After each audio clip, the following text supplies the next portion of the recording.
Jadi, ya, kalau ada oknum pengacara tua yang bilang, Mas Ferry ini minta duit Grab, minta duit pulsa, atau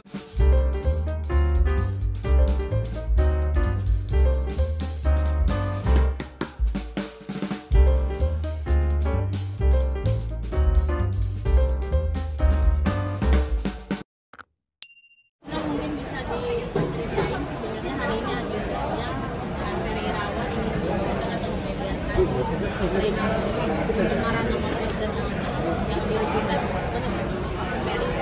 ya, jadi hari ini kami selaku tim kuasa hukum Mas Ferry Irawan ingin menyampaikan, ya, membuka fakta yang sebenarnya terjadi, di mana opini-opini yang berkembang atau opini yang dibangun oleh pihak-pihak yang bisa dikatakan adalah tidak berdasar, hari ini kami akan buka. Tentunya kita ketahui bahwa peristiwa Januari 2023 itu di mana klien kami, ya, dituduhkan adalah seorang suami yang pelaku KDRT berat, ya, yang dimana nanti akan kita bahas juga mengenai putusan hukum, ya, yang sudah inkrah, apakah masuk kategori yang bisa dikatakan KDRT berat. Lalu kedua, ini juga sangat penting bahwa seorang Ferry Irawan dikatakan tidak memberikan nafkah terhadap istrinya. Bahkan diolok-olok seolah-olah Ferry Irawan ini adalah laki-laki yang tidak berpenghasilan, laki-laki yang hanya bisa minta uang pulsa, uang buat naik Grab, ya, seperti yang saya lihat di video dan kita ketahui semua. Ada seorang oknum advokat tua yang menyatakan demikian terhadap klien kami. Maka hari ini kami dengan segala bukti pastinya akan menyampaikan bahwa apa yang dikatakan oleh orang tersebut itu sama sekali tidak benar. Makanya saya juga menghimbau untuk orang, ya, atau oknum advokat tua yang katanya sudah puluhan tahun jadi pengacara, harusnya kalau sebelum tampil, ya, pansos di media itu diteliti dulu apa sih kata kliennya, mana buktinya. Seperti dari awal saya sudah sampaikan ke Mas Ferry sebelum saya pegang perkara. Mas Ferry punya bukti apa? Orang di luar bilang Mas Ferry nggak beri nafkah, Mas Ferry laki-laki yang tidak bermodal. Punya buktinya apa? Lalu Mas Ferry sampaikan ke saya, ini bro buktinya. Setelah saya lihat buktinya baru, ya. Dan mungkin saja kenapa hari ini begitu penting, kami rasa untuk pemulihan nama baik Mas Ferry, karena sampai detik ini masyarakat mungkin saja, ya, masih terpengaruh dengan opini-opini publik yang dibangun oleh pihak mereka kemarin. Ya, maka hari ini betul-betul saya, Mas Ferry, dan Bang Nahak akan menyajikan fakta, bukan katanya, tapi fakta. Seorang pengacara itu harus bicaranya fakta, jangan bicara katanya, atau kata klien saya, atau membangun opini publik. Nah, kita bahas satu-satu ya. Pertama, kita mau membahas masalah ada, ya, opini yang terbentuk Mas Ferry ini tidak memberikan nafkah, atau istilahnya laki-laki yang tidak berpenghasilan. Perlu diketahui, kami memiliki bukti rekam digital yang valid, tentunya berkaitan dengan perbankan, ya. Nanti Mas Ferry bisa sampaikan bahwa sebelum mereka menikah, ya, sebelum mereka berdua menikah, Mas Ferry sudah memberikan, ya, hasil daripada apa Mas waktu itu? Syutingnya. Ya. Jadi sebelum menikah saja Mas Ferry sudah memberikan istilahnya apa tuh? Jasa, ya, pendapatan yang didapat oleh Mas Ferry untuk calon ya, waktu itu calon ya, calon istrinya. Mungkin Mas Ferry bisa jelaskan ya. Kebetulan waktu itu saya habis syuting sama salah satu PH kembali ke Indonesia.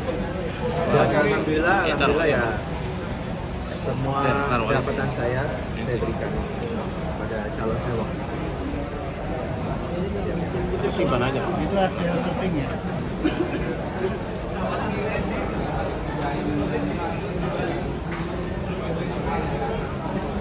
Itu episode atau gimana Mas?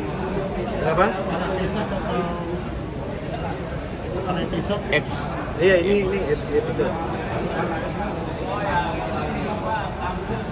Berikutnya juga di sini ya, kita menyajikan bukti bahwa ada perjanjian kerjasama nih antara sebuah PT dan Ferry Irawan Kusuma ya, terkait dengan promosi ya Mas.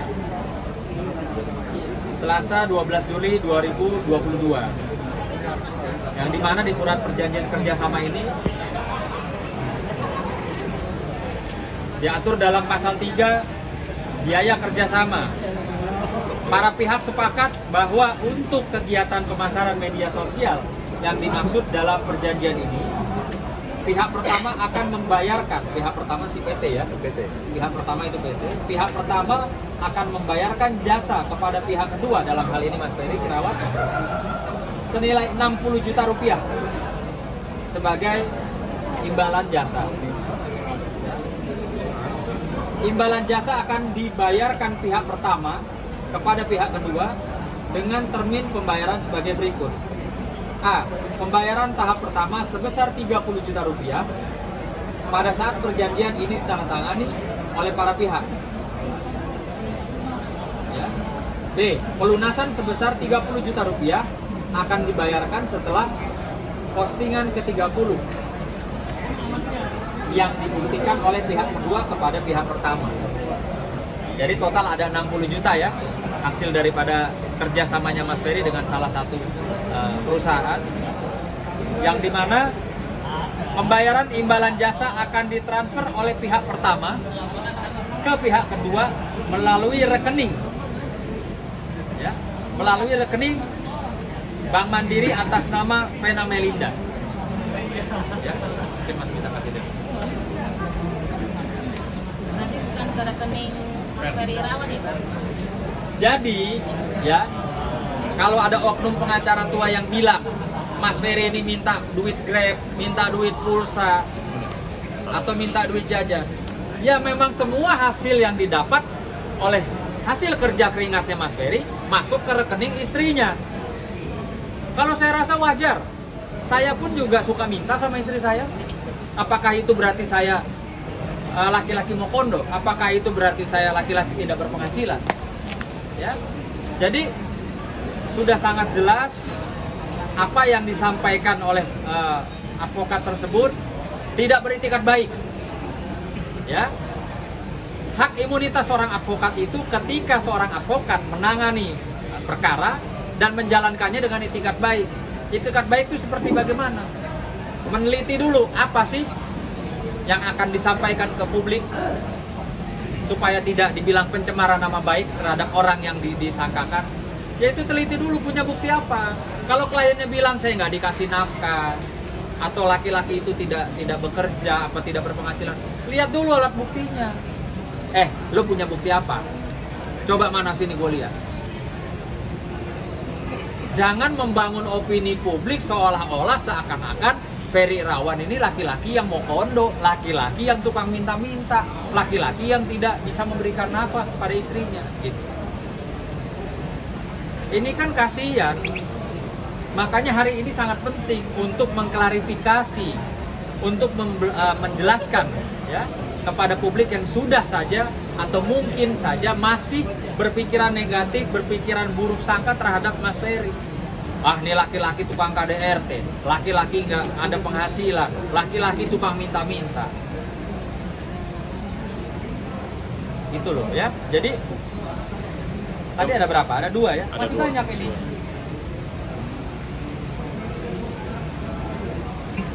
Berarti ini Ini yang 7 juta sama 60 juta ya? Iya, 60 juta. 7 juta sama 60 juta. Ini yang sama. Jadi tadi udah ditransfer ke sini. Ini yang transfer. Ya. Dan ini sangat betul-betul bukti ini ya, alat bukti transfer ini mematahkan dari semua ucapan advokat ya. Advokat tersebut bahwa dia mengatakan banyak loh, rekam digitalnya banyak, dia menyatakan bahwa Ferry Irawan sudah tidak memberikan nafkah kepada istrinya sudah 3 bulan. Silahkan dilihat, mungkin di Google, di rekam digital masih ada. Advokat tersebut menyatakan bahwa Ferry Irawan sudah tidak memberikan nafkah 5 bulan, lalu diralat oleh kliennya 3 bulan, Bang. Ini faktanya. Ini faktanya bahwa apa yang dikatakan oleh advokat tersebut tidak benar. Ke atas, Bang, ke atas, Bang, ke atas. Ya, ke atas. Bang, sambil dijelaskan Bang, itu kan bukti transfer Bang. Ya, bukti transfer biar Itu per bulan apa? biar langsung Mas Ferry bisa jelasin.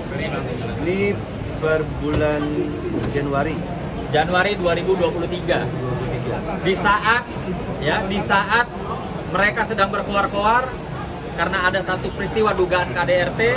Berapa angka? Faktanya Mas Ferry masih mentransfer, ya, masih memberikan nafkah sebagai suami kepada istrinya. Itu sudah ada kejadian persoalan ya Mas. Ya.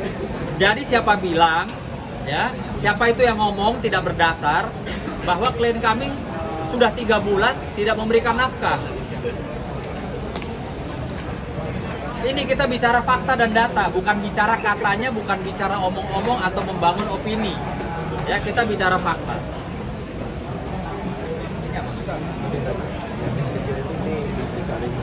Oh, yang kecil-kecil itu. Mana? Desember 2022. 16. Ya, 16.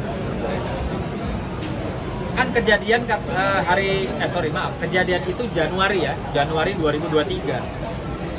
Ini tanggal 16 bulan 12 ya. Coba dilihat, dicocok. Iya. Ya, artinya ini satu lagi bukti bahwa apa yang dikatakan 3 bulan tidak memberikan nafkah, ya, dapat kita patahkan secara bukti. Bahwa tanggal berapa Mas? 16. Tanggal 16 Desember 2022, klien kami masih memberikan nafkah kepada istrinya. Gitu loh ya. Jadi memang kami ingin memberikan informasi sesuai dengan data, dengan fakta, bukan memberikan informasi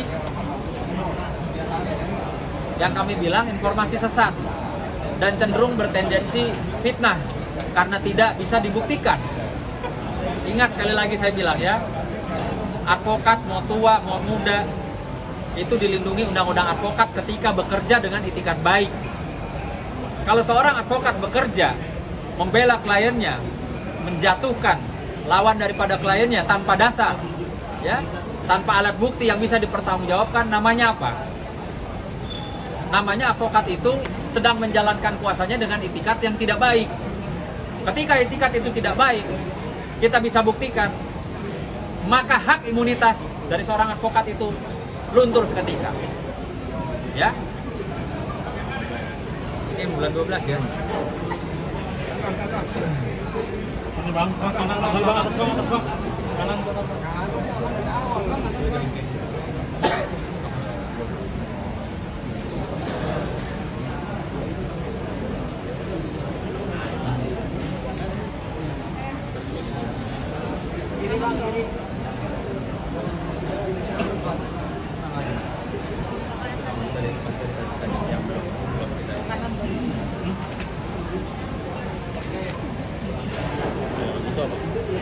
Ini yang honor dari selama syuting Ini transfer ke dia. tamu. Transfer ini ke dia dari ruang artis manajemen langsung transfer ke Ya, bacain aja informasi ini.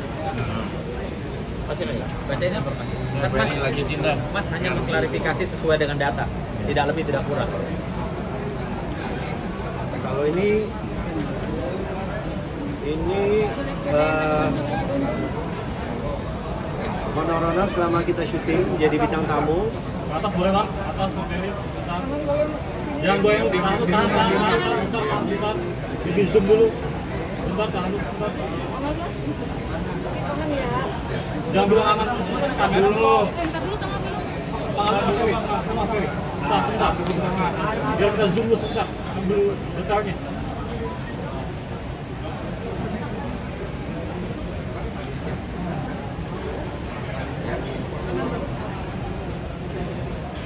Ini data-data yang rekam digitalnya jelas, ya.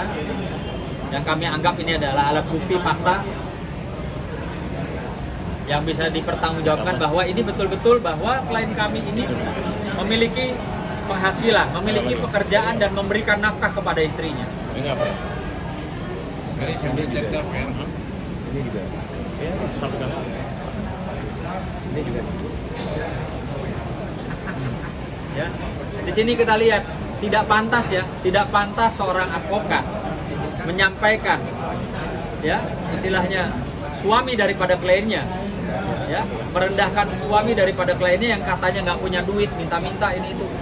Ini kalau kita kalkulasi ya, kita akumulasi selama mereka menikah sudah jelas ratusan juta, ya sudah jelas ratusan juta. Tadi ada 60, ini berapa? 50. Ini baru DP ya. Artinya sangat disayangkan ya. Kalau ada seorang advokat yang mengaku jam terbangnya sudah puluhan tahun tapi bisa bicara di media tanpa ada dasar, ada alat bukti. Udah cukup.